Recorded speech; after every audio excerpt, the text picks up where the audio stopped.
That controller can only mean one thing. We're playing the Atari 2600 Junior.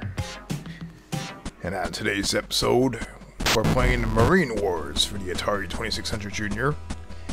And Marine Wars was released in 1983, pretty late in the Atari 2600 Junior's lifespan. And you can see by the label right there, it says Marine Wars. This Konami video game cartridge 011 has some weird binary coding right there.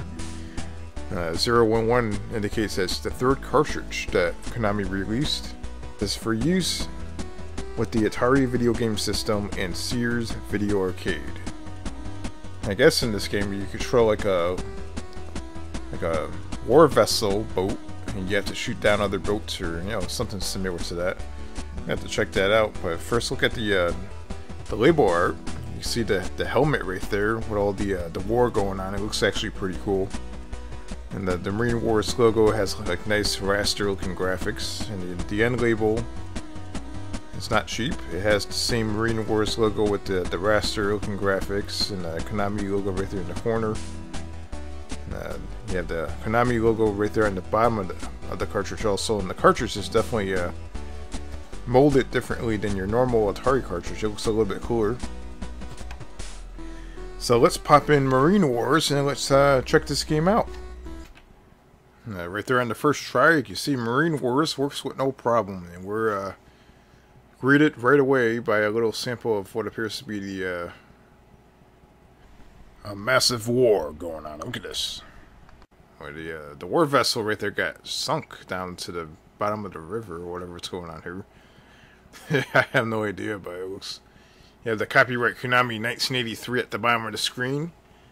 You have like what appears to be like a little mounting, or it looks like a little island off in the distance, and it looks like that boat keeps sinking lower and lower into the water. That's not good. It looks like we have a bunch of enemies shooting.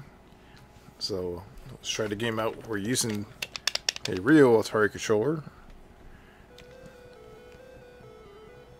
Alright, we got some pretty cool sounding music right there. Let's see if we can...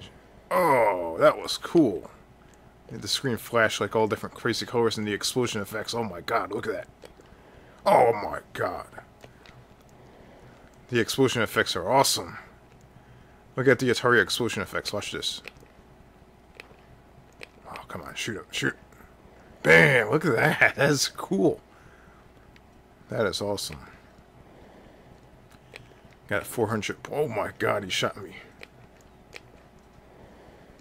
Yeah, this is a cool game. I liked it so far. So, the goal is pretty obvious. You have to shoot down all these, the enemies right here that are trying to shoot you. And try not to get shot. Okay, it can be a little tedious at times. And I like it that the missile kind of shoots off in a distance, so you have like a little perspective that's not quite like your normal, what the hell is that? So it's not quite your normal like 2D perspective, and that is really cool. You have actually a nighttime mode, which actually this is like one of the first games where you had daylight and nightlight. And you have to try to take a guess at where things are. You can barely see them, but you can kind of see them, but not quite. Let's see if we can. You have to take a guess at this point.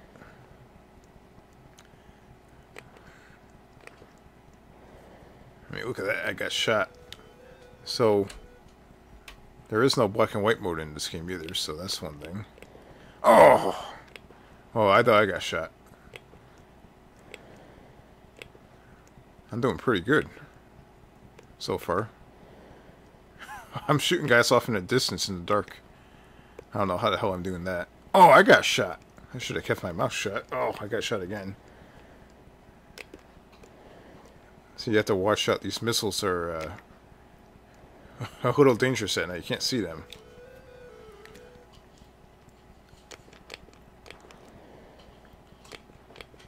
It's a very, very unique game mode here. This is like the second level, and you're shooting missiles off in the dark.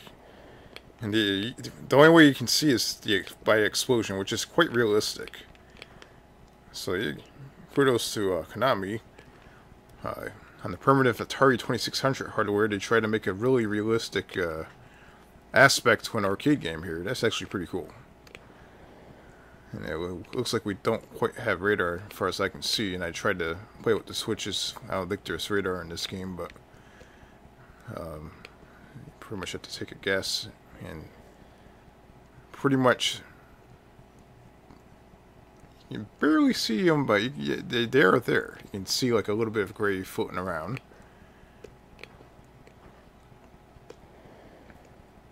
Got one guy right there. Got it. Oh, what the hell? I got hit.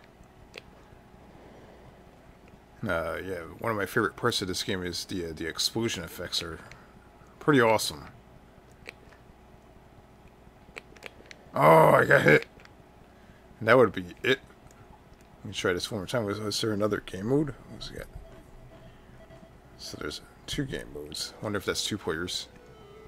I got hit right away. Damn. So you can see at first the missile shoots off fast, and once it gets to the distance it slows down. Quite realistic.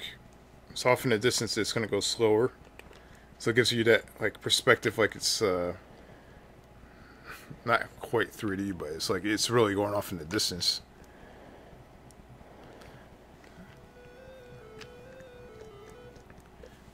Alright, so it appears that this is a 2-player mode, so right now I'm using the other controller I have hooked up here. This controller is a little bit more not cooperative. See how I do it this one. You can see it's a lot more clicky for some reason. You can actually hear this thing. This thing's loud as heck compared to the other controller. I'm not sure how at 2 different Atari controllers, they look the same, but they're different on the inside, and this one's like much more clickier. Alright, so now we have to go back to player 1 controller. Oh! Getting destroyed. There's also a couple of switches on the back of the console that may make the game easier or harder. I'm not exactly sure. I don't have any of the manuals on the game, which is probably the case for most of the games I own. But quite often I get comments down below that tell me that, oh, you're playing the game on hard mode. That's the reason why you suck. Or something similar to that. Sure, it's understandable, I guess. Let me see. What the hell is that? Is that God's... What is that? Is that Godzilla? What the... What is that? Is that like the Loch Ness Monster or something? That is bizarre. I've never seen such a thing before.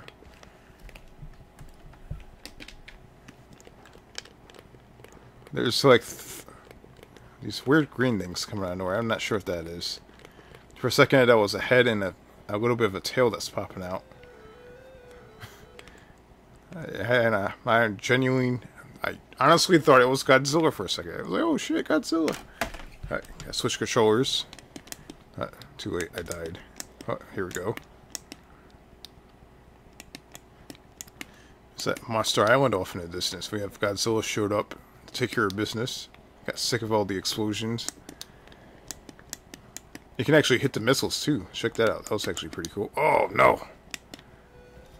Switch controllers. This is definitely my better controller. It's quieter, and it has better handling for some reason. It's definitely a better 2600 controller.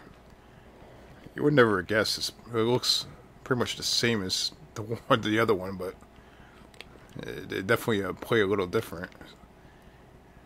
It's like no Atari 2600 controllers alike. They all have their unique personality.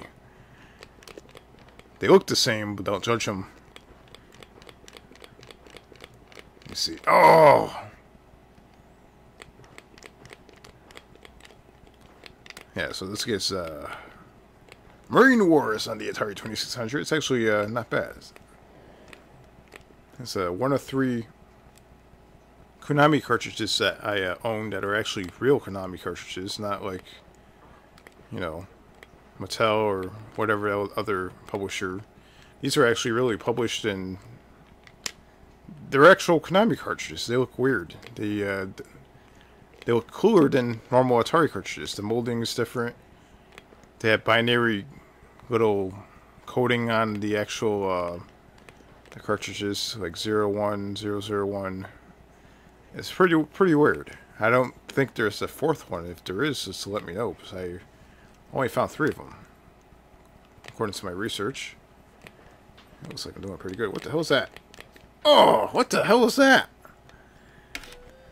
And that is Marine Wars for the Atari 2600. So if you enjoyed this episode of Memory Lane, don't forget to comment down below and give it a thumbs up.